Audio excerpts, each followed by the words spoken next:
Hey, now, good people, what's up? My name is Jeremy. I am here on a night where we have actual freaking football, you guys. Actual football. Real NFL football going on right now. Tampa winning 7-0. But keep an eye on here because we're going to get you set up for all the games this weekend. And Ward's Wagers, 3-1 last week. Big show tonight. See what the Wizard of Wagers does. And I almost didn't make it through that. But whatever, let's get to it. I'll see you on the other side of this. Let's find that open.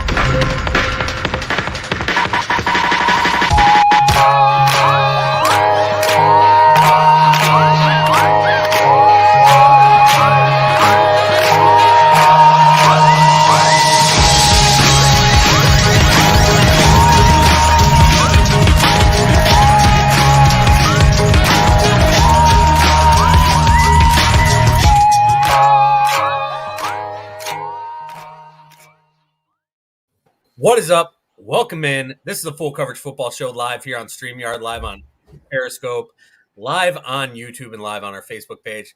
That's Drew at Detroit Dave 7 on Twitter. What's up, brother? How you doing tonight? No, I'm fantastic, dude. We're watching football.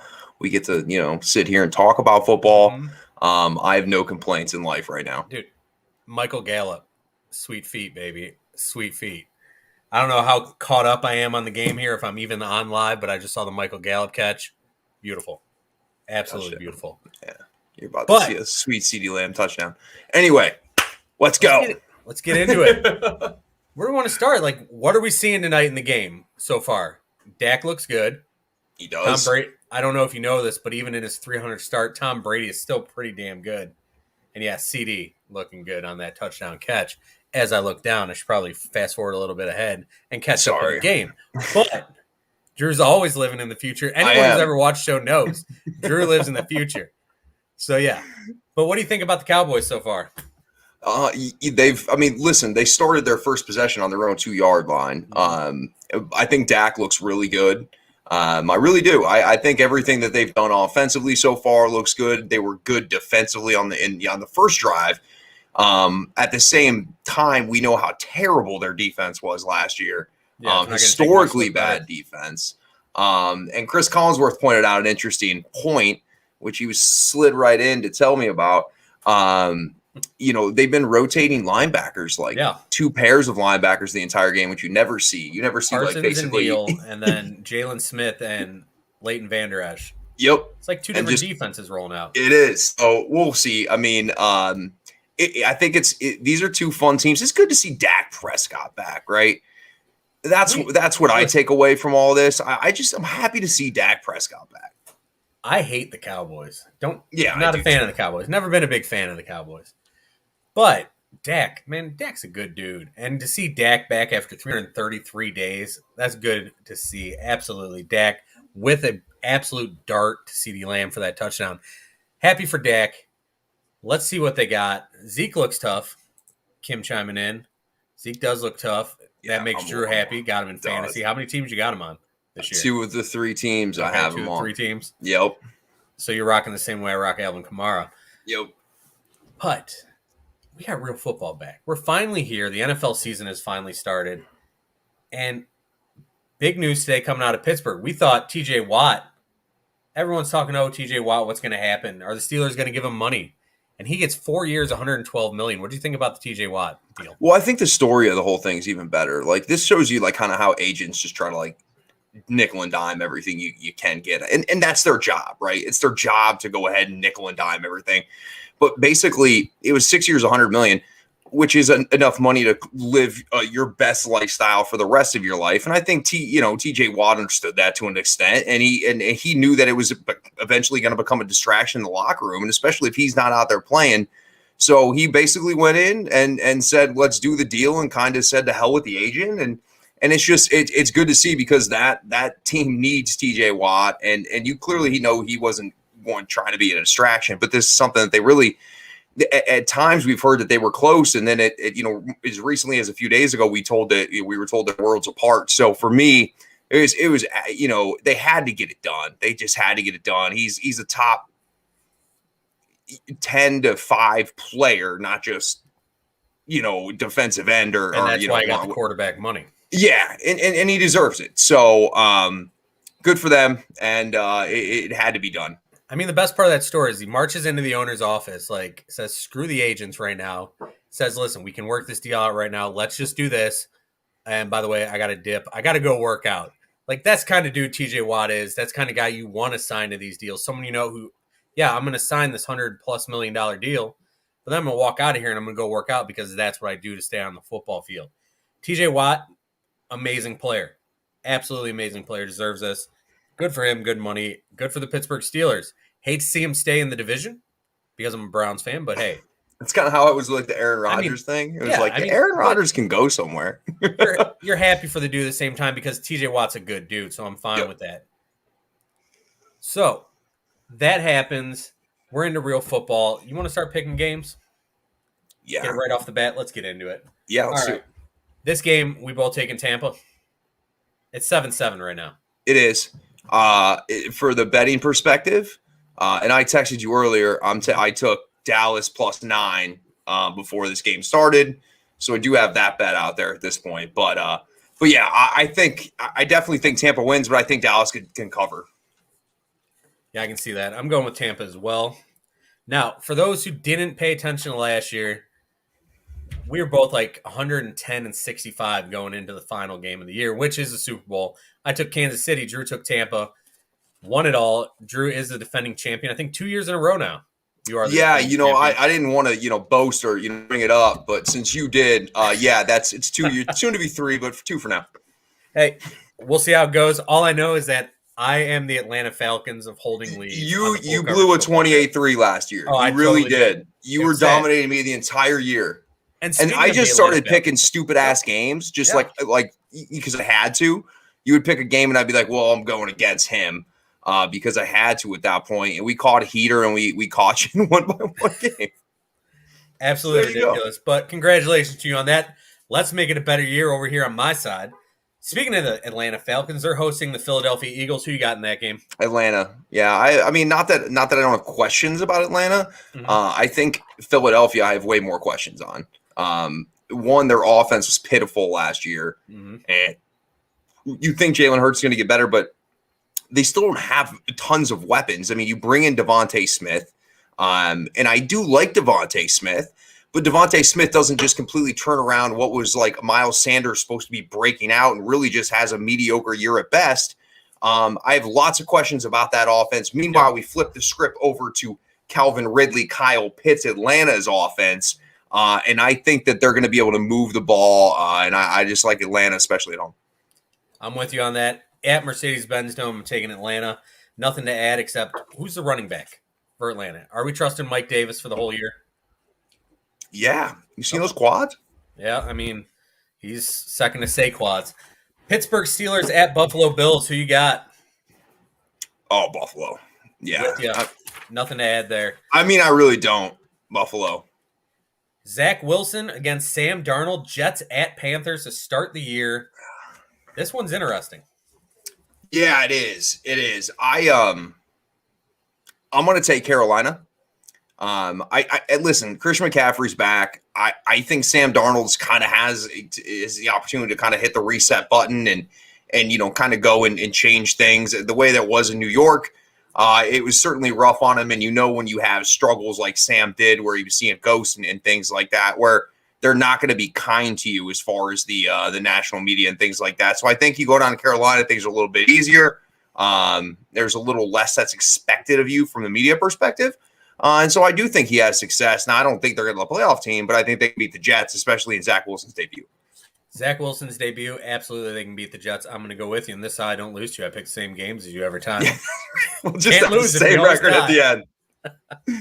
But no, I'm with you on that. And Sam Darnold, still can't believe Sam Darnold's there. I still think they should have taken Justin Fields, but I thought the same thing about Atlanta. So we'll see, but I am going to take Carolina. But probably by game 8, if this happened, I would probably. I agree with that. Jets. Yeah, I agree with that. All right, we're going. We're going. Minnesota Vikings at Cincinnati Bengals. Who you got? Minnesota. I got Minnesota. Minnesota. I'm going to take the Bengals. Okay. Why am I taking the Bengals? That's one of those, hey, I don't know why. I just feel Joe Burrow coming back off that injury, if he can stay upright, The crowd behind him, I think it's going to fuel them. Plus, I got questions all over that Vikings team. That defense, yeah, they brought in Patrick Peterson. Yes, you have Danielle Hunter still. Yes, you got Justin Jefferson. Kirk Cousins still doing Kirk Cousins things. Are the Vikings really that good? No. Okay. No, they're not. And Bengals aren't really that good either. I don't. It's not me saying that I think the Vikings are a good team. They certainly will be able to run the football efficiently because Dalvin Cook is fantastic.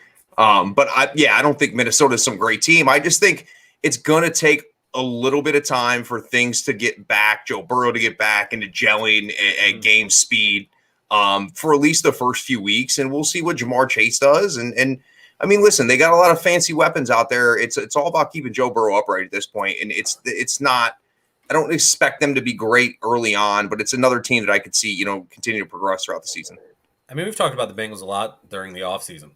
And next week, thinking we're going to do a segment called Second Week Second Guessing, where we're going to talk about second guessing things people did in the offseason. But let's get to that thing we can second guess eventually with the Cincinnati Bengals, which is taking the Ferrari when they could have taken the dump truck or the bulldozer.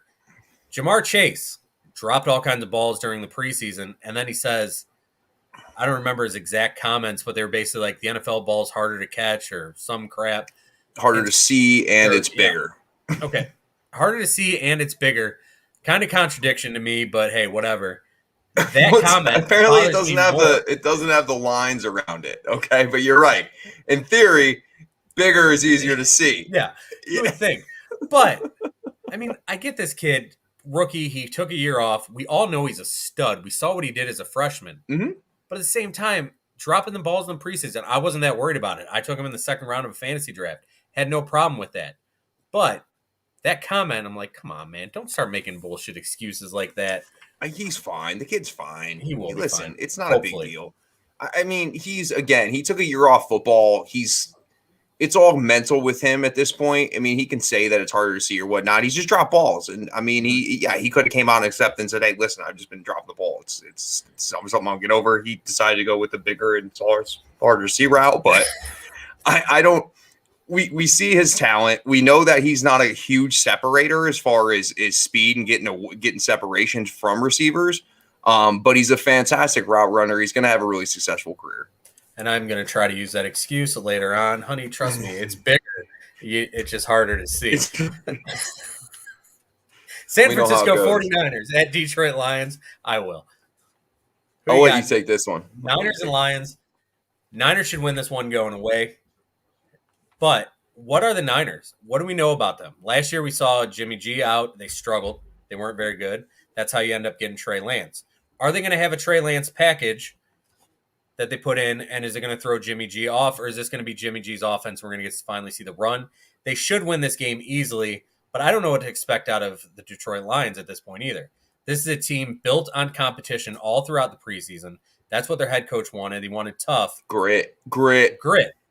Gritty teams give other teams problems, but I still got the Niners in this one. Yeah.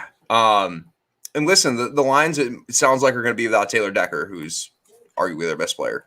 So then you have the option of are you sliding Penny Sewell over to the left tackle, which is his normal position? What do you do? So listen, there's a lot of question marks that surround the Detroit Lions at this point. I certainly hope that they show up. But I mean, again, for me, this isn't about a tons of wins this year because they're not going to be there necessarily. The roster just isn't there yet. Nope. So I think you have to take San Francisco. Now, talking about the Detroit Lions, weird story came out today. DeAndre Swift allegedly in a murder investigation. Right. I mean, we're waiting to see more information come out. There was a screenshot of the computer that showed that his name was part of some investigation possibly or a homicide tip. I mean, what do you think the organization thinks about this right now? Are they looking into it? Do they think it's BS? I mean, we haven't heard anything from any of the big names. And usually you will hear at some point when this stuff comes out, you will hear a big name come out with it. I'm not saying the guy who came out with it's full of crap, but usually I think I'm kind of willing to go the guy that's saying it's full of crap route. Mm-hmm. Listen, at the end of the day, we're talking about, and yeah, it's something that came up today, but it's some Reddit dude that basically says that I mean, it's a report. Again, it is nothing to indict the kid. I'm not going to sit here and say that he did anything wrong, because I'm feeling 90% sure that this is all just a BS. But at this point, if other people have that same feeling, especially members of the organization, Dan Campbell and Brad Holmes, what do you say at this point? There's nothing to say, and you have to wait for, because the other thing is, it's like stuff like this pisses you off to an extent, because you're just basically smearing a man's name that's really, probably done nothing wrong, and from all accounts is a good dude. Yeah, I hope that it is just, maybe someone else named DeAndre Swift. Maybe it's another name, because there was the name in the report. I don't know where that report came from. Maybe someone created it. Hopefully it's not just this guy trying to make a name for himself by besmirching others, making them look bad. But we will see what happens. Hopefully everything comes out and DeAndre had nothing to do with it. Because like you just said, I've always heard good things about him. Nothing but a good kid. Yeah. Hopefully he stays out of trouble, because the Lions need him and he needs to stay out of trouble. Period. That's the way life works. Moving on, Jacksonville Jaguars at Houston Texans. This game's riveting. Riveting. I'll take Jacksonville. I mean, I am excited to see Trevor Lawrence. Yeah, I'm excited to see Trevor Lawrence. But Houston. Listen, again, Houston's not going to be as terrible 0-17 as everybody sounds, because it just doesn't really work like that, right? And it's really hard to do. Exactly. So Houston's going to win a few games. It's a terrible roster. Jacksonville, again, the roster isn't terrible. There's weapons offensively. The defense isn't what we've known from the Jacksonville teams that actually had some success. Blake Bortles. And so I expect Jacksonville to win. Houston's not very good, but this of the entire slate of NFL games is the shittiest game by far. It is, but you know what? It has the shittiest game always somehow ends up going down to the last minute. Something crazy happens. Yeah. I got Jacksonville in this one as well, just because Houston's so bad, and I don't know what to expect out of them. There's so much BS around that team because, hey, guess what? Hey, Raj, it's me again. Hope you're having a good night. Hope you're enjoying this game. Do the right thing.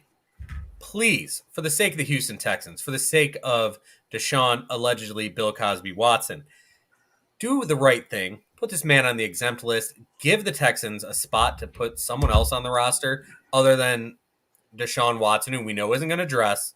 We know he's not playing. It's not fair to them to have him on the 53-man roster when they're already not that good. Yeah, I agree. You're not trading him. You're not letting anything happen. No one wants to trade for him right now because they don't know if you're going to do anything. Be in front of the shit. Get it done. And that's my talk with Raj, which I've done every He's at the game. I saw him earlier at the game. You know I didn't see him. I saw him on television. Of course, I'm not there right now, as you all at home can tell. But I did see that he is at the game. And hopefully somebody will pass along that message. You're telling me that's not your personal suite in Raymond James Stadium? I can confirm that this is unfortunately not my personal suite. It's my personal suite at my house in my basement. We got to talk about the D logo, the Old English D. You said you were going to have that in your shot tonight. Yeah. That's a gorgeous logo. It really is. I dig that look. I always have. It's one of the best logos in sports. It is. It's a quality logo. I will give you that. That comes from a Cleveland fan who's dealt with really BS crap logos. My teams all have horrible logos. Let's not talk about the damn baseball with wings. I hate that logo. I hate it. Anyway, we're talking football. But yeah, Jacksonville, the Jaguars. Urban's first game, I think he gets a W. But Urban is going to have a lot of L's on that record by the end of the year. Going to be interesting to see how he deals with it because Urban doesn't lose and he hates losing. Let's move on. Seattle Seahawks at the Carson Wentz-led Indianapolis Colts. I'll go with Seattle.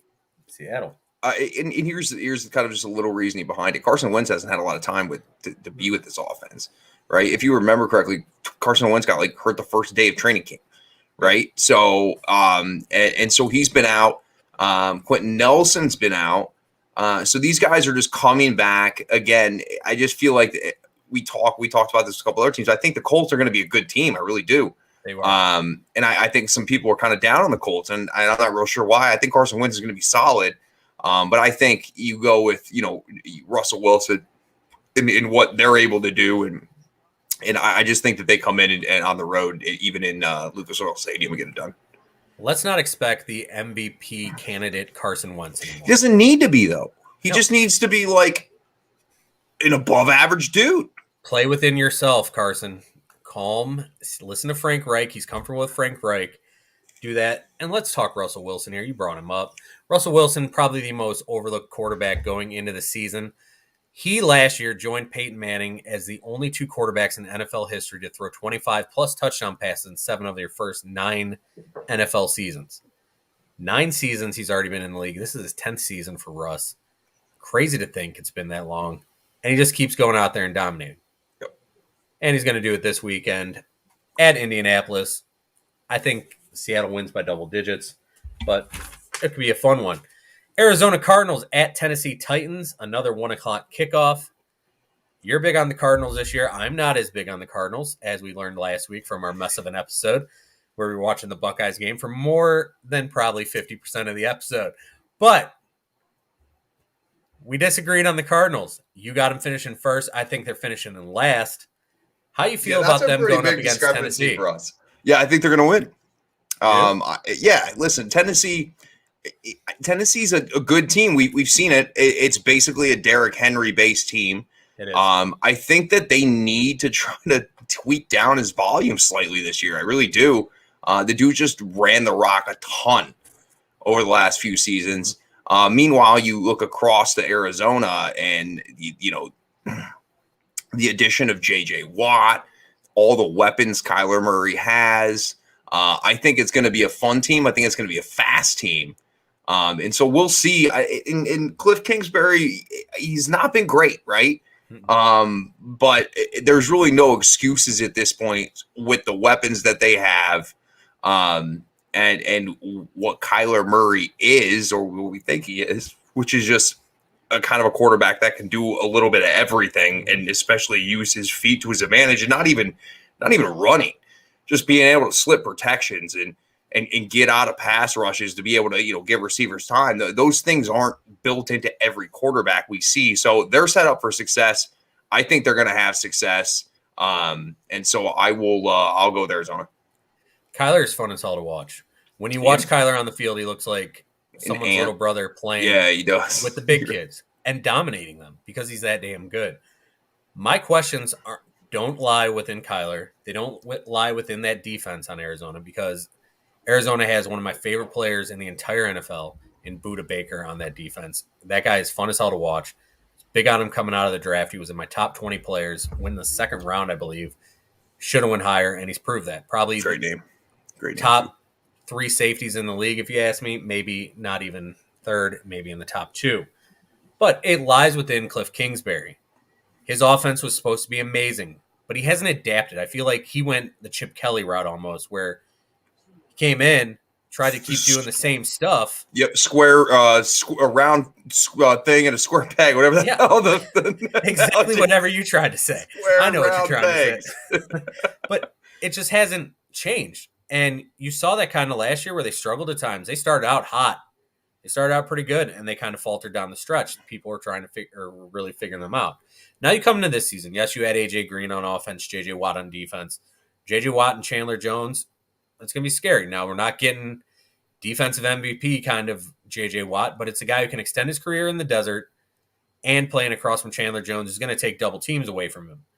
And it's just a new energy. He's different, he's on a team that has the opportunity to be a playoff team. And I'm not saying Houston wasn't, but sometimes it's good to get away from what we know was a terribly ran organization.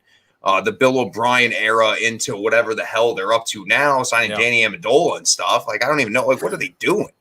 Are they searching the waivers in Madden? They're like, oh, I know this guy's name. Let's sign Danny Amendola. Rating. Yeah, listen, he's got a 43 speed. We got to bring this guy in. But He's a plotter. but I think like going somewhere new, I think he has a good season, especially, the opposite pass rush. I mean, JJ Watt had some of his best years with Jadeveon Clowney on the other side. So now that you have a Chandler Jones type player, I think that he will be successful, but of course he's not going to be the dominant defensive end JJ Watt was in his time with Houston. Hopefully no one's expecting that. How do you feel, though, about their running back situation? You got James Conner, who had one good year, and then we haven't really seen anything great out of him in Pittsburgh. Comes to the desert to join Chase Edmonds, who had a career high of 850 scrimmage yards last year. What are you expecting out of that running game? Is it going to matter, or is it going to be fitting in whatever you can do with Kyler? No, it is going to matter, but I actually think those two backs complement each other pretty nicely. And I think James Conner, again, we have to also look at the offensive line situation that we've seen the last 2 years in Pittsburgh. Let's not act like they've been able to run the ball with anybody. You know what I mean? They throw in Benny Snell and got like that offensive line was not blocking for as far as the running game is concerned well at all. So I think the thing that was going to benefit them is the way that offense is run. And again, the ability for Kyler Murray to do a lot of different things with his legs. It's going to create more opportunities and more easy runs in space. Gronk spike. Boom. You know what I mean? So like, I think that as far as I think James Conner is going to be the guy that you're going to see more in short yardage packages. And I think they're going to try to get Chase Edmonds out in space as much as they can. Yeah, I really like Chase Edmonds. I think it's a good fit. Exactly what you said is correct. Now, as far as the Titans, yeah, we know Derrick Henry's their guy. We know Derrick Henry gets the ball a million times a year. Should they start cutting it back? Probably. Should do that soon, because if you want to make it deep in the playoffs, you need a kind of rested Derrick Henry going forward. Now, people still overlook Ryan Tannehill, and Chris at Detroit Beastie, who may join us tonight, may not make it. At Detroit Beastie brought it up last year, how good Ryan Tannehill really had been in fantasy. Now, when you look at his numbers over the last two seasons, he and Patrick Mahomes are the only two quarterbacks in the AFC to have a passer rating of 105 plus. Tannehill's been solid, but it's all been set up by Derrick Henry. Again, that offense gets into games where they're down or they don't have the ability to run the football at the clip that they would like to, is when Ryan Tannehill really has to become a basically a drop back passing quarterback. And when you don't have the play action or the ability to kind of have guys stack the box, it makes it way more difficult for Ryan Tannehill. Now, Ryan Tannehill has gotten way, way better in that sense. But at the same time, I think once you get Tennessee down in football games is when Ryan Tannehill is susceptible to make the mistake or just doesn't look very damn good. 100%. Right there. He's got Julio. He's got A.J. Brown. I think Tennessee wins it, but I think it's going to be a good game. I think this is going to be one of the better games of the weekend. We'll see how it goes. Going up next, we are going to FedEx Field for the WFT, the Washington football team, and that mean and nasty defensive line they have. So good, and they're facing our favorite quarterback on the show, the guy that we've always stood behind, Justin Herbert. Yeah. We're the Herbert Hive over here. Friend of the show for sure. Friend of the show. We were so against this guy, and then he just lit it up last year. We've apologized a million times. Now we are the Herbert Hive here on the Full Coverage Football Show. Chargers at football team, which we're saying it that way. So here's the deal. Chargers at Washington football team. That sounds a little better. I'm a big Washington football team guy. That's kind of like it's not my squad, but that's the team that I'm rooting for most, maybe outside the Browns, just because my family and stuff and you and I live here. But so it's easy, especially like the people I watch football with on Sunday, like they're going to be rooting for the Browns. So I don't have anything against Browns, the AFC team, but I'm all about the Washington football team because now they bring in Ryan Fitzpatrick. Mm-hmm. And to your point, their front four defensively is why I love football. Like those guys get after it, and Washington's just done a fantastic job with just saying, I don't give a damn. I just drafted Montez Sweat. I want Chase Young. I'm just going to keep adding crazy pieces to this defense. Yep. And that's just what they've done. And so they're fun to watch. And I think the offense with Ryan Fitzpatrick and Antonio Gibson and Terry McLaurin, there's pieces there that I'm excited to watch the offense, but man, I'll go to the bathroom when the offense is on the TV. I'm waiting when the defense is on, because it's just a lot of fun to watch, and you just don't see a lot of it in the NFL. There's not a lot of like those front fours that really get you fired up anymore, and the football team certainly does that. They're Washington football. I don't know what to say. Washington football team. I mean, Montez Sweat led the team in sacks last year with 9. I expect Chase Young to lead them this year with probably double digits. They add in, they're like, hey, we got this really good defense. Our offense is just, we added Curtis Samuel. We're going to bring in Fitzmagic. But first round, we're going to bring in this athletic freak out of Kentucky and Jamin Davis. We don't know how good he's going to be. We don't know how they're necessarily going to use him. But if they just use his speed, the holes, the gaps that these defensive linemen will open up for him. If they're using him as a blitzer, the way that kid runs like a gazelle, I mean, he's so fast, so smooth. That opportunities, so man. Fun. And then you go opportunities. Landon Collins and Cameron Curl, 2 safeties who are damn solid in the back. I mean, that is a fun team to watch on defense. But their corners. The corners I question a little bit. But if your quarterback's got to rush, those corners don't have to cover that long. It's going to be interesting. I like the Chargers in this one, but I don't think it's going to be a high-scoring game. I'm thinking 17-13, and it's going to be one of those Justin Herbert bombs, like a 70-yard bomb, something like that, where you just get someone behind the defense and is able to launch it that wins the ball game for them. Who you got? Yeah, I'm in on the Redskins. The who's? Oh, no. Excuse me. I apologize to our native. Our Native American. Our Native American viewers. If we got any Native American viewers, hit us up. I'd really like to know. Yeah, I didn't mean to. I know that we I still call, if it makes you guys feel any better, I still call the Raiders the Oakland Raiders. So we're all trying to learn here. But the Washington football team is who I want to take. And yeah. Dude, I had an actual conversation where I was talking about how I think, Oakland's going to be really good this year. And, it's the first year they've had fans in Vegas. And I'm like, why is Oakland playing in Vegas? I'm like, oh, yeah, they're the Vegas Raiders. Like, I'm talking about the Vegas stadium where the Oakland Raiders play. It made no sense. It doesn't make any sense. That. But, yeah, this game should be fun. I think it's going to be a damn fun game. That's a 1 o'clock start. So, moving on to our 4 o'clock football games. Yeah, we'll get to our 4 o'clock football games in a minute. Let's have a little bit of fun here. What do we start score? 14-7 Tampa and the Cowboys driving. All right. Mm-hmm. Let's play a little game or a little segment here. We're going to call full coverage, FOOL coverage.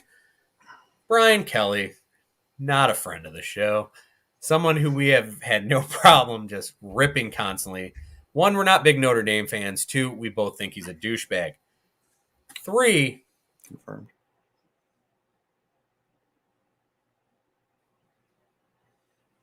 Did I just lose you on 3? All right. I'll do 3. 3 just sucks. Anyway, what Jeremy would. Oh, hey, there you are. You're back. You're back. Dude, you were just like, and 3?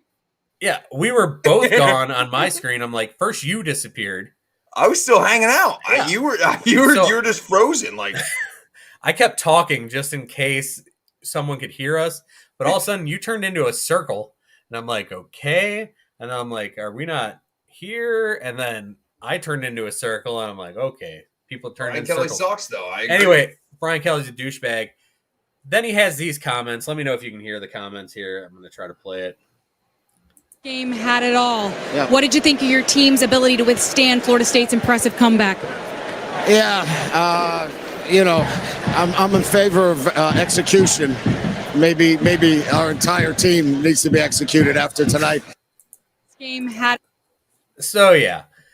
Listen, for those that don't know, in like 1975, when Tampa was just a terrible expansion team, their head coach and general manager at the time, John McKay, said, when asked about his team's execution, he said he was in favor of it. Excellent delivery on his end, plus different time in 1975.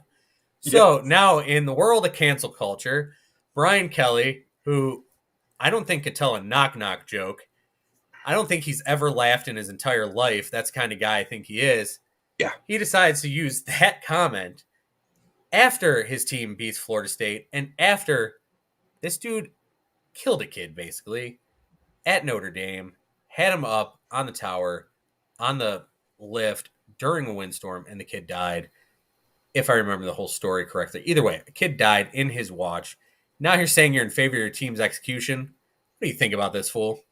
Brian Kelly's it's just who he's just such a dick. Like, I honestly think, like, every time I see him, and I'm not against, like, yelling at kids and, like, getting it, because that's, like, football. Like, we get that. But, like, Brian Kelly just so over the top. And the other thing, it's just, like, I love to see Brian Kelly lose. Mm-hmm. Like, I just love every minute of it. Like, they're playing Toledo this week. I'm a fucking Rockets fan. Like, you couldn't believe, dude. Especially, the Glass City is going to South Bend, and Toledo's good. So let's see what happens. Listen, did you hear the comments that NBC's head of programming or whatever made about Toledo? I don't know exactly who made this. I read the comments. No. So, NBC always plays Notre Dame games. This game will not be on NBC this weekend. Instead, they're streaming it only live on Peacock, the NBC-owned streaming service. Peacock, dude. Yeah, Peacock's terrible, by the way. It's slow, and it constantly has to buffer. And it's going to make me, like, subscribe for the Ryder Cup. And it's like, I already spend $10 a month on another PGA subscription. Like, I don't want to hell with Peacock. I mean, hang on a second. I don't want anyone to hear what I'm about to say to you. And I don't want anyone to find out about You're gonna this. write it to us. So I'm going to write it to you. Please save me. No, but it's bullshit. Like, why should we have to, like, we pay this money for these services, like, and then they just make, like, these other places where you can only watch football. Oh. That way no one knows what's going on. That's true. I'm glad. Because luckily Peacock, I'm sure, is one of the viewers at this point. I think they're listening, but I don't think they're watching. Okay. So we're being safe. That's great. So the head of programming or whatever for NBC says, we're moving it to Peacock. And people are like, what are you doing moving the game to Peacock? It's college football. It's Saturday. Notre Dame should be on NBC. He's like, listen, this is a game. It's not against USC. It's against Toledo. Basically saying, screw Toledo. They're not that good. Now, is Toledo that good? I mean, no. Are they a pretty damn solid football team? They are. They always are. But I hope on Peacock that the Rockets shove a rocket straight up Notre Dame's ass and win 56-6. Because, come on, don't disrespect a team like that. These kids all, especially college, like NFL, fine. Those guys get paid. Well, I mean, college kids are getting paid now, too. They're going to be, I mean, people think that they're going to win the MAC and be good. And listen, I'm not saying that they're better than Notre Dame, but Appalachian State beat Michigan's ass. So it's college football. We'll see what happens. But yeah, Notre Dame continues to think that they're just better than everybody, and they never win shit. And I'm so tired of hearing about it. Like, that's the reason. Like, I'm throw Brian Kelly on top of that, and it's just like, what is this disaster? Literally, I don't want to see it anymore. I'd love to throw Brian Kelly. Yeah, like, who the hell are you? Like, they always think they're above everybody else, and I love seeing them lose. And it brings me great joy. And if Toledo does it, knowing that I know my sister graduated from Toledo, yeah, I'm in. Let's go. Let's go Rockets. We're big Rockets fans this weekend. Huge Sunday night, I was rooting for Florida State probably for the first time since early in the 90s during the Bobby Bowden era when Charlie Ward was there probably. I mean, I was 100% part of Florida State fans. I want to see them beat Notre Dame, but it didn't happen. It was a good game, though. Things happen, but yeah. Kenzie Milton. Full coverage, FOOL, since I didn't pull up any of the graphics this week. So for those on the pod listening, you're not missing any graphics. All you're missing is our lovely faces, which mine keeps changing from normal white to blue. So whatever. Check in on the game here. What are you seeing from Dallas on the Not drive? giving Zeke the ball at all. He hasn't had a running touch since the first quarter. But they're about to kick a field goal here. It's going to be a 10-14 ball game. CeeDee Lamb just kind of quit on a route, which was weird. But yeah, listen, it's actually been fun. I think that I'm always going to overrate every first game, just like how awesome it is, because it's the first game, and really this could be the Jags and in Houston, and I'd be like, man, these teams are humming down the field, like, you know. So, but it's he missed a field goal by 45 yards, and it was 20-yarder. Oh Lord, Legatron. Greg Zuerlein. Hey, he's All my right. kicker in a couple leagues. Well, that's good not great news for for you. that fantasy team. But yeah, let's get back into picking the games. And by the way, speaking of this being the first game, even if it was Jacksonville and Houston, how many Thursday nights have we done live shows during awful Thursday night football game? It's Thursday night football has been so bad so many times. It's true. In the short history of the show. I think this is our 77th episode, but yeah. Anyway, let's get back to picking games. Miami Dolphins at New England Patriots. This one's interesting. I'm going New England. Mac Daddy. Mac Daddy. Mac Daddy. I am interested to see what they do on offense with the Dolphins. They got weapons. What is Tua doing? Is Tua going to... Yeah, they're banged up too, though. Yeah. Like, the Dolphins aren't healthy heading into the season, and you're right. The Miami's offense might be like one of the biggest like question marks out there, because I think a lot of people see Tua as that giant question mark. But you're right, the talent's there. They bring in Jalen Waddle. There's really not a whole lot of excuses for them not to be good. But for me, I look at it from New England's perspective. First game of the year, they're going to I don't want to say dumb the offense down, but I think Mac Jones is absorb the playbook well enough to kind of step in and be good. And he doesn't have to be great. I'm not necessarily saying he's going to go out here and provide you a wonderful fantasy week. So you're not saying 500 yards and 15 touchdowns? Yeah, probably not this week. Maybe through like 5 weeks he might have that. Okay. 3 weeks. But yeah, I still, for me, it's on the road. Miami's on the road. I'll take the New England Patriots. The last time these two teams met, December 20th of 2020, the last game. Miami always has to seem to have their number, even in the Brady era. Yeah. Like, Miami was always like sneaky good against New England, and it was weird. And it still is kind of weird. The Dolphins beat the Patriots 22-12. Tua had his best game as a pro that day, 20 of 26, and a career best 2 touchdowns in their last meeting. And did you know that last year Tua joined legend Jeff Kemp as only rookie QBs in the Super Bowl era with 1 touchdown pass in each of their first 5 career starts? I mean, if Tua becomes the next Jeff Kemp, Miami's in a good situation. Sean Kemp? Maybe. The Rain Man? The Rain Man. The Rain Man who ballooned up the second he got traded to Cleveland. Yeah. Went from one of the most athletic dudes on the planet to the chunkiest dude with 86 kids you would ever see. But yeah, Tua last year, I mean, we got a fight going on. No, we don't necessarily. I thought I was going to turn into one. Okay. We have a Rojo fumble. And DeMarcus Lawrence is a scary-ass human being. I would not want to mess with DeMarcus Lawrence. So it looks like now they're taunting the fans at this point. Electric stuff down here. Rojo with the fumble.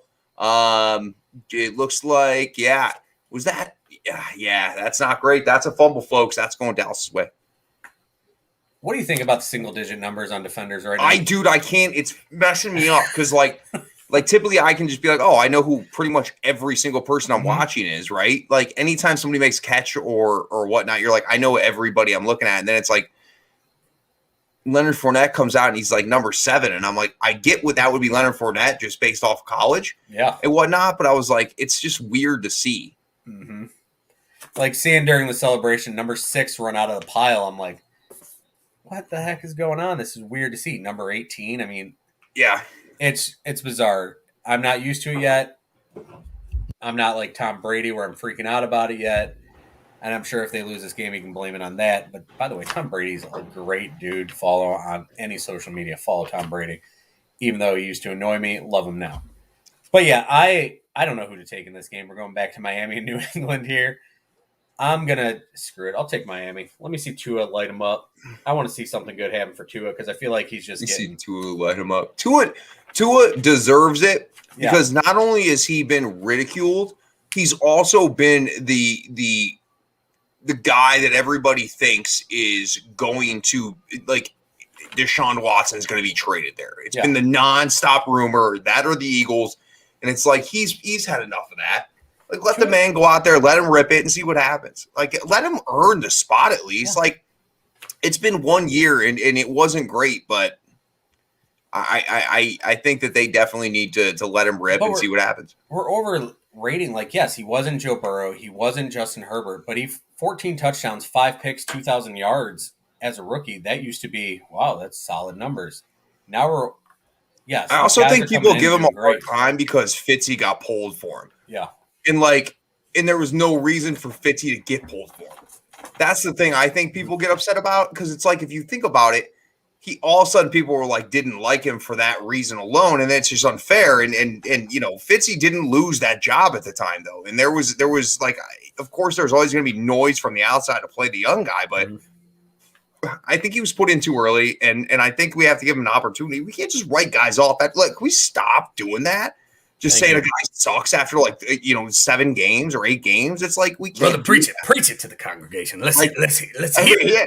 Everybody's like, Penei Sewell was getting destroyed in the preseason. It's like, okay, Jamar Chase is dropping every pass. And it's like, can we relax? Like, these are 20-year-old kids, 21-year-old kids. Like, they're walking into a whole different thing where this is now a business. And so for me, it's ridiculous and whatnot. So give kids time to learn. And Sewell, stop giving that guy a hard time. Playing right tackle hard when you're switching feet. When your natural foot is going one way and all of a sudden you got to switch it, totally different. It's like right and right-handed your whole life, and then they're like, hey, you broke your arm, you got to right left-handed. Totally different. Let the kids learn. 100% with you on that. Left-handed, I think my daughter, who's 4, could write better than me. She's actually 3, but she can still write better than me. I mean, again, yeah, to your point, like, this is something, how many dropbacks has he had that's been the same, you know what I mean? The same foot, the same technique, and then all of a sudden it's different now. And, so all we're sitting over here is hoping for a Zeke touchdown. Nice transition there. They got down to about the 5-yard line. They haven't actually been interested in giving him the ball at all, which has kind of been aggravating here. But hopefully Dak's just running. Oh, look at the legs on Dak. There's not Zach. Anyway, that sounds like a real weird comment by me. We're talking legs tonight. We're talking about Mike Davis' quads. Great legs. We're talking about Dak's legs. I mean, Dak's legs look good though, baby. How you doing, Dacky? Anyway, before I start throwing out pickup lines, Dak Prescott live on air here. I don't even know where I was going. But yeah, give kids a chance to learn. Oh, and back to what we were talking about. Brian Flores. We've been huge fans of him, everything he's done. Yeah. Except the quarterback situation, and Tua, he's blown that. Moving on to the next game. Green Bay Packers at New Orleans Saints, actually at Jacksonville due to Hurricane Ida. What happens in this game?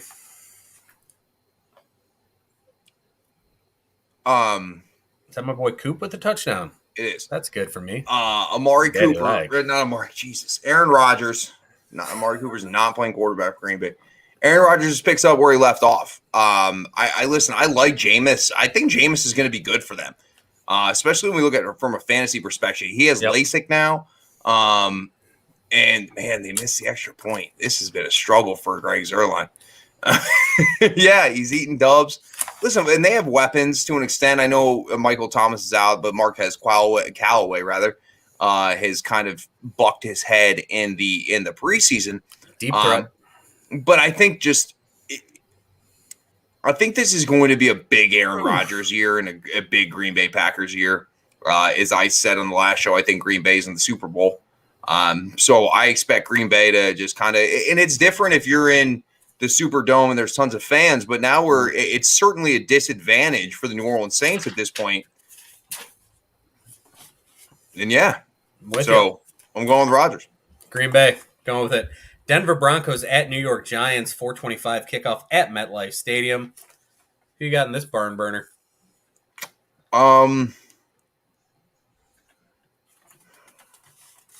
I'm gonna go with Denver. Same. And I feel like I like Denver's weapons, and I still don't know what Danny Dimes is or how healthy or how much we see Saquon Barkley for week 1. One thing I need to say about Saquon, people writing this kid off a little early. Look at all the guys who are older who have come back from ACL injuries. Look at Frank Gore, who played 76 seasons in the NFL after 2 ACL tears. If anyone's going to come back and get back pretty quick. Does Frank Gore end up on a roster like randomly in the middle of the year? Listen, if Jesus keeps taking knees down there in Baltimore, they're going to need someone. And Frank Gore's got no knees left to take. So Frank Gore could end up in Baltimore. I mean, Gus Edwards out. You taking Todd Marcus Gurley Peters. or Frank Gore? Taking Todd Gurley or Frank Gore? Frank Gore. He's spoken. Frank Gore, I know what I'm going to get out of. Todd Gurley, I don't know what Todd Gurley does anymore. Actually, I don't know why they didn't sign Latavius Murray. Instead, they went Devontae Freeman. But maybe Murray's asking for more money. He did walk away from $4.5 million to get out of New Orleans. Chicago Bears, led by the Red Rifle Andy Dalton and For now. head coach of the year candidate Matt Nagy, they So traveled true. to Los Angeles to take on Matt Stafford and the Los Angeles Rams. This is Sunday Night Football, live from SoFi. First time we're going to see fans in SoFi for a Rams game. Staff win his first game against a familiar opponent. Yeah, he does. Staff seems better. I listen. I like. Trust me, Chicago is going to be in the mix to win the division. I mean, ultimately, it'll be Green Bay. But let's not act like what the Bears do defensively can't be overstated, right? They're going to be good defensively. The way they look offensively, listen, the pieces are there. The quarterback's not, right? Mm-hmm. So, in my opinion, eventually this is Justin Fields' job. The quarterback is there. Well, He's right. just not playing yet. Right. Exactly. He's holding the clipboard or he just has a headset on. But no, I don't expect the Bears to come in here and win. And I think, again, a lot of energy in SoFi.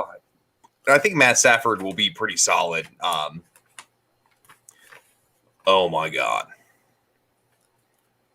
Oh, my God. That Bears defense, Sorry. I apologize to everybody. I think that they're heading downward. I think too much toll taken on them. Well, it's kind of become an older defense now. Yeah. And everything's been on them.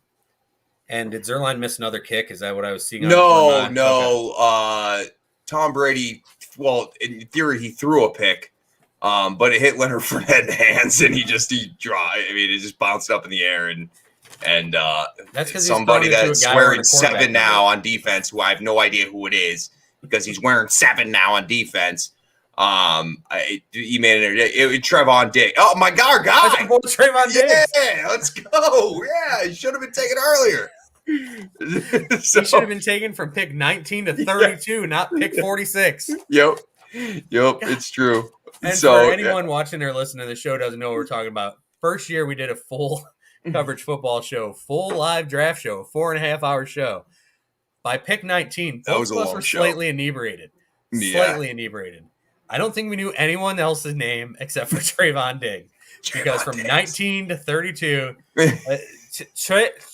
got Trayvon Diggs. Trayvon Diggs here. Trayvon Diggs. It was a Why not? legendary episode. But yeah, we're both taking LA. And now Monday Night Football.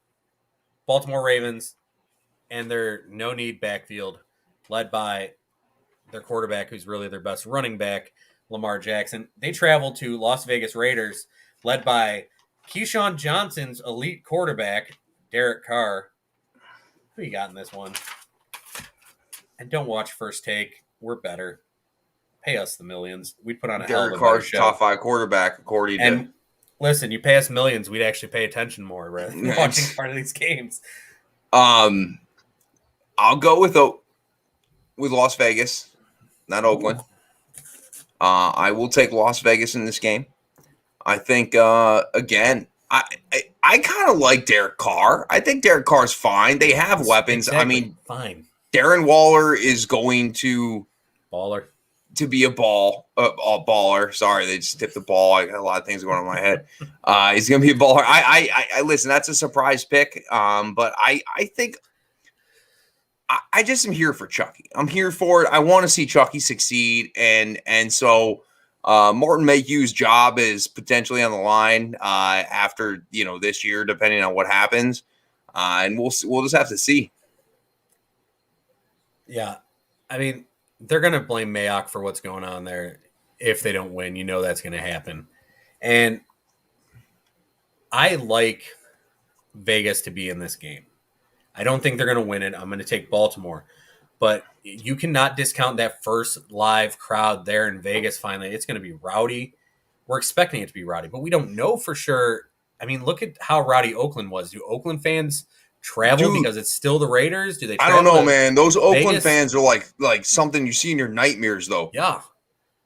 Hey, your boy made a field goal. Yes. Hey! Legatron. 16-14 update. Dun, dun. Oh, that's probably We got can't probably We can't got a do that. good game. Yeah. We can do it. I I feel like we're on the behind the music Vanilla Ice where he's like, no, it's not. Mine goes ding, ding, ding, diddy, ding, ding.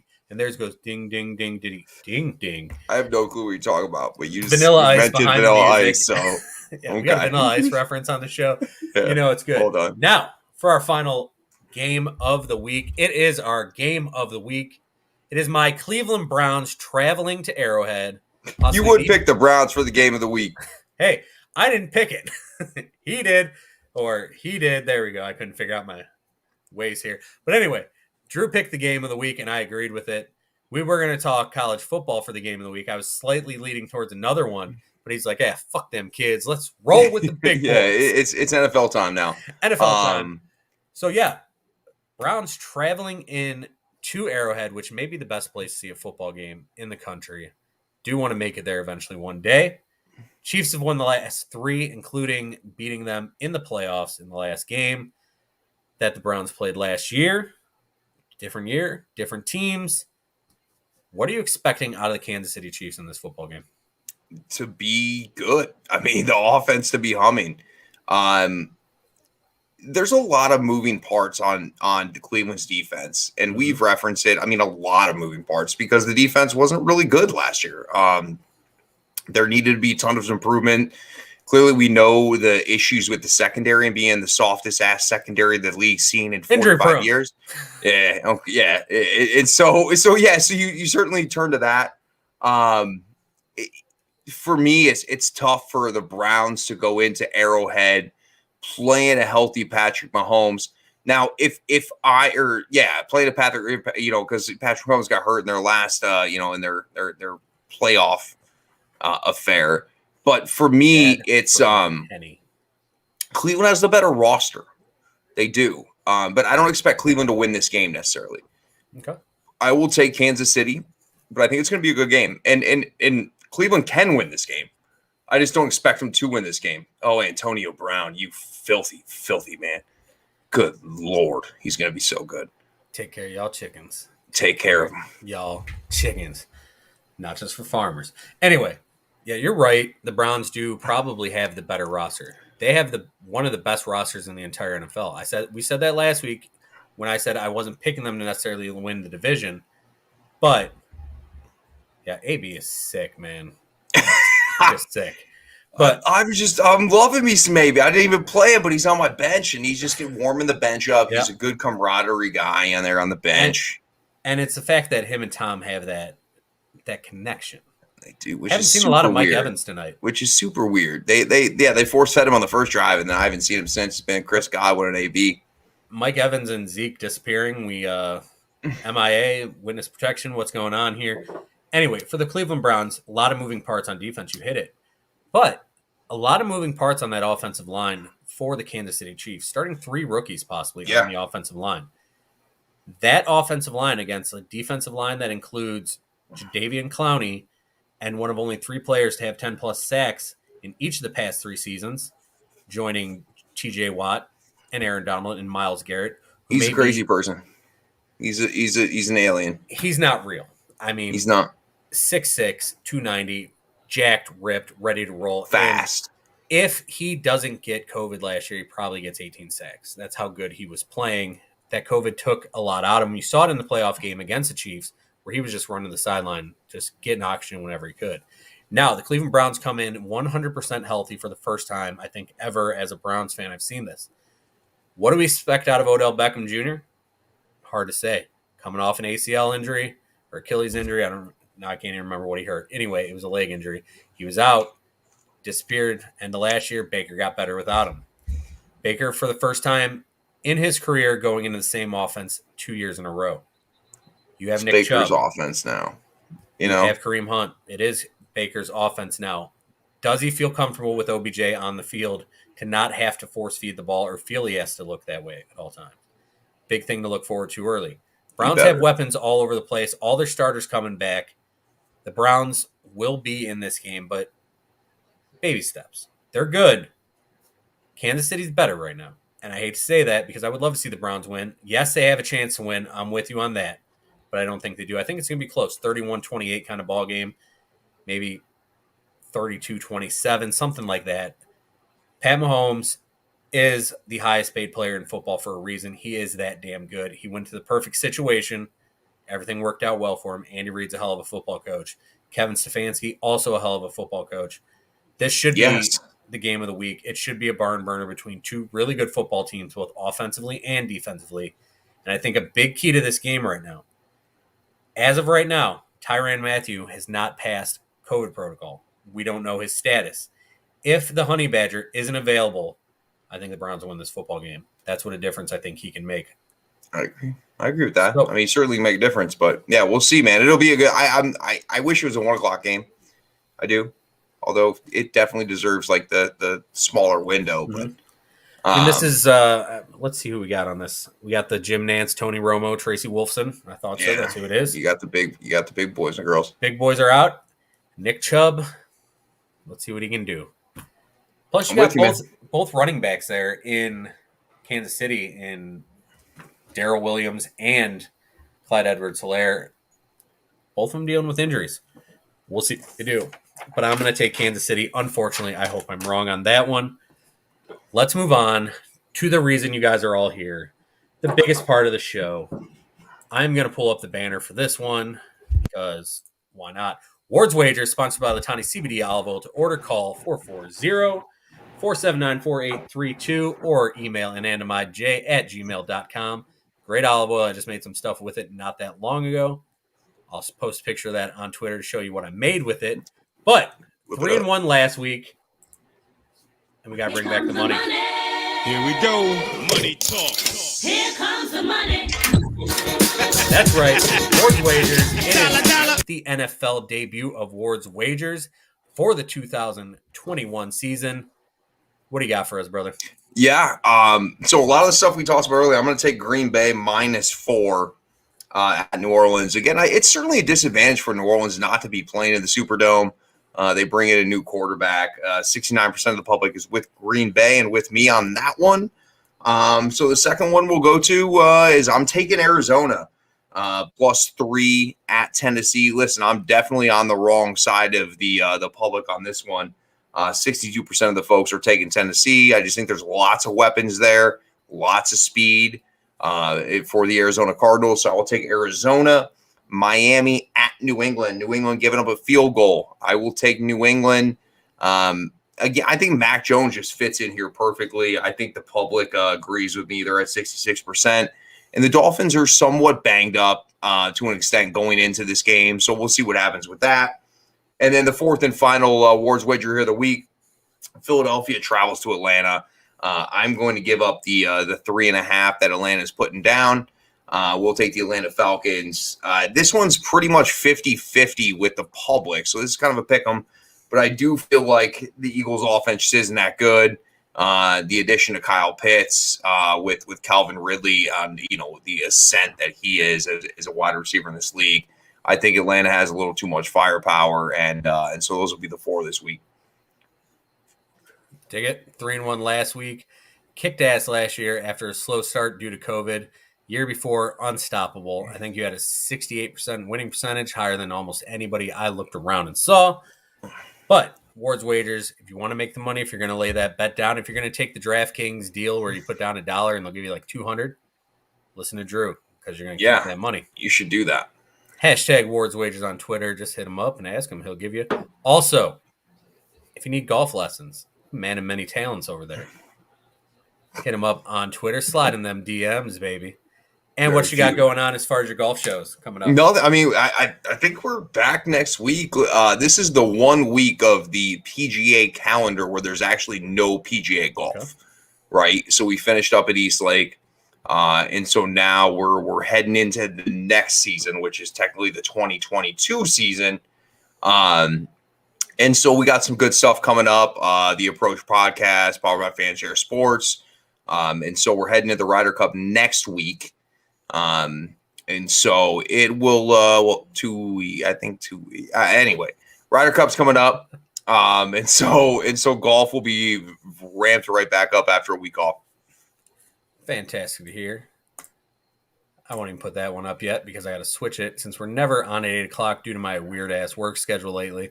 We'll be back next week. Hopefully joined by Chris at Detroit Beastie. Check him out on Twitter. You got it. If you're playing DFS, you got to check out Bottom of the Barrel. Follow him on Twitter at Detroit Beastie. This is the Full Coverage Football Show. Anything else you want to get off your chest tonight? No, man. Go Zeke, I guess. That's it. And let's get us a good second half here. We're getting out a little earlier, which is awesome. Be good. I thought we'd be here after halftime, but hey, we're going to get to see halftime. Get that awesome halftime show on NBC. Great halftime. He's super looking forward to the halftime show. Yeah. Drew Brees is part of that now. Yeah. I love that. Yeah, he somehow grew like tons of hair. I'm not sure. He did? That. Yeah, I mean, he's not like the receding hairline's gone. It's gone. Not like with LeBron, who all of a sudden had hair down, like he had. No, it's exactly what it is. It's exactly what it is. Okay. So I mean, it's weird. Is his hair leaking like LeBron's did at one point? No, it's not. Not yet. Not yet. It's early in the night. The humidity down there in Tampa. If Drew Brees' hair starts leaking tonight, that is something I did not expect to see, and I will absolutely enjoy it. But Drew Brees, great dude. Weird to not see him on the football field. Anyway, for all those who watched, thanks for watching. You can find us here on Twitter at Somerville CLE, at Detroit Dave 7, at FCFS Pod every now and then. Don't really tweet from that account often enough. But hey, follow the show. You can find us anywhere you get your podcast. Live next week, probably 8:50, 9 o'clock. Once again, hopefully joined by at Detroit BC. And we'll also have our second week, Second Guessing, a new segment on the show. Until then, as always, remember, if you live the life you love the life you live. Night, kids.